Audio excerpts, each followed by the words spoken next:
रामकृष्ण हरी रामकृष्ण हरी माऊली रामकृष्ण हरी.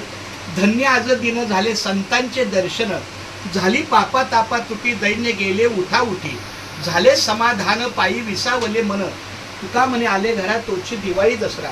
मी आता धारावी विभागातील सकीनाबाई चाळ या परिसरात डॉक्टर मंगेश खाडे साहेबांचा हा दवाखाना आहे आणि त्यांच्यासाठीच मी आवर्जून आलेलो आहे.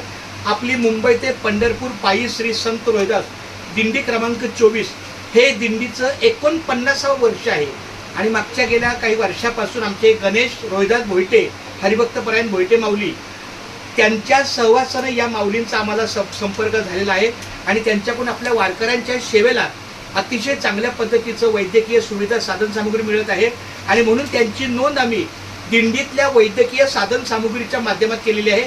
आणि ही जाणीवपूर्वक आहे. याचं कारण सांगतो, आपण या गोष्टी प्रसारासाठी नसतात तर त्या समोरच्या व्यक्तीला माहिती होतं की आपल्याला काय काय प्राप्त होतं.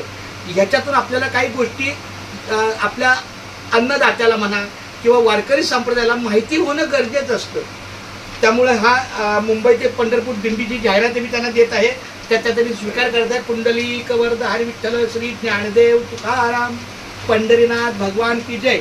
आणि आमच्या गणेश माऊलींच्या सहकार, आज माझ्याबरोबर गणेश भेटी असते पण अचानक त्यांच्या घरी काही आईचं अडचण आली त्यामुळे ते गावी गेले, पण तरी मी त्यांना भेटलो आणि त्यांच्या मुखातून मला हे असं कळलं की त्यांची 29 तारखेला आपल्या दिंडीचं प्रस्थान आहे आणि त्याच्यासाठी साधन सामुग्री अगदी तयार आहे आणि सोमवारपासून हे कुठे त्यांच्या कामाला बाहेर जात आहे. तर माझी विनंती आहे, जर इथं उपलब्ध कोण असेल हां तर तुम्ही असाल ना तर मी तुम्हाला भेटून हे साहित्य ताबडतोब आपल्या दिंडीच्या माध्यमात पहिल्याच दिवसापासून वारकऱ्यांच्या सेवेला ते उपयोगात येईल. याचं कारण सांगतो, दिंडीची सुरुवातच पहिल्या क्षणापासून होते. ज्या दिवशी आपण पहिलं पाऊल टाकतो तिथून चालायला सुरुवात. मग याचा अर्थ त्या औषधाचा उपयोग 4थ्या दिवशी होईल असं नाही. पहिल्या दिवशीच्या पहिल्या टप्प्याला जर कोणी वारकरी चालताना काही अडचण आली त्याला तर त्याचा उपचार चांगला होईल. खूप धन्यवाद माऊली रामकृष्ण हरी. एकदा फक्त इकडे या माऊली.